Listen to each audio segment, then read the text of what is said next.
दोस्तों, कभी कभी हम नोटिस करते हैं कि रास्ते में कुछ लोग जो चलते हैं उनकी एज और उनकी चाल में कोई समानता नहीं होती। मतलब वो एज में तो काफ़ी कम होते हैं, लेकिन उनके चलने का जो तरीका होता है उससे उनका बुढ़ापा झलकता है। मतलब उनके पोस्चर की प्रॉब्लम। तो आज मैं जो आसन आपको बता रही हूँ उससे पोस्चर, बैलेंस और पैरों की ताकत तीनों स्ट्रांग होंगे। पहला आसन है ताड़ासन। उंगलियों को इंटरलॉक करें और सांस लेते हुए अपने दोनों हाथ ऊपर उठाएं, खींचें ऊपर की तरफ और हल्का सा पंजा उठा लें। इससे आपका शरीर सीधा रहेगा, बिल्कुल पोस्चर सुधरेगा। इसमें आप 15 से 20 सेकंड रुकें, वापस आए, एक 10 सांस की विश्रांति लें और फिर करते हैं। सांस लें, दोनों हाथों को इस तरीके से ऊपर की तरफ खींचे और रुकें। थर्ड सेट करते हैं। सांस लेते हुए हाथ ऊपर और इस तरह होल्ड करें। पोस्चर का सही होना बहुत जरूरी है।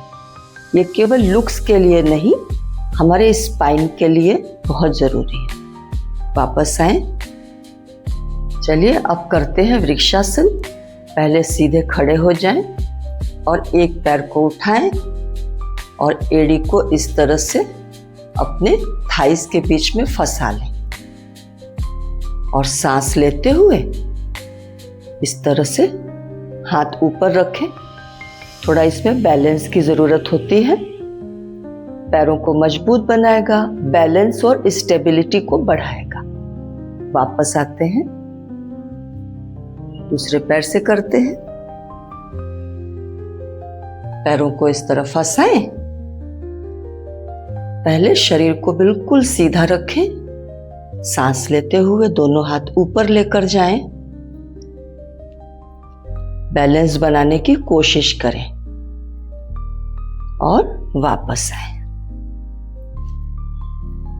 इससे 100% आपका पोस्चर सही होगा, बशर्ते आप इसे रेगुलर करें। नेक्स्ट है उत्कट आसन यानी चेयर पोज। ये आपके पैरों और जांघों को मजबूत करेगा और वॉकिंग स्ट्रेंथ को बढ़ाएगा। पहले सीधे खड़े हो जाएं और धीरे धीरे अपने घुटने को मोड़ें, नीचे की तरफ आए, हिप्स को बाहर निकालें और ऐसा फील करें आप चेयर पर बैठ रहे हैं और दोनों हाथ इस तरह ऊपर रख लें। कुछ लोग सामने भी रखते हैं, जिसमें आप कंफर्टेबल फील करें। कुछ रुके 15 सेकंड तक। पूरी थाइस में बर्निंग सेंसेशन होनी चाहिए और वापस आए। थोड़ा पॉज लें, घुटनों से मुड़ते हुए नीचे बैठे, सांस लेते हुए हाथ ऊपर या सामने की ओर और इस स्थिति में आप रुके। आपके पैरों को स्ट्रेंथ देगा। अगर वीकनेस है तो वीकनेस भी आपके पैरों की ये कम करेगा। वापस आए, थोड़ा पॉज लें। दिखने में ये आसन काफी इजी लगते हैं, लेकिन इसमें काफी स्ट्रेंथ लगती है। पेट के बल लेट जाएं और भुजंगासन करें।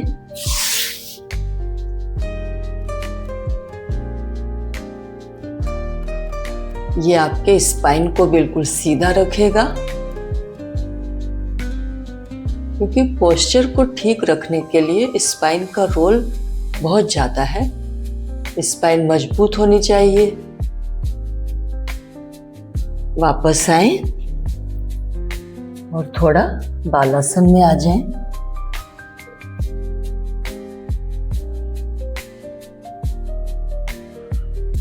एक बार और करते हैं। पेट के बल लेटे, दोनों हथेलियां साइड में कंधों के पास, सांस लेते हुए ऊपर आए। 15 सेकंड तक इसे होल्ड करें और वापस एक बार बालासन करेंगे। ये हमारे स्पाइन को रिलैक्स करने के लिए है।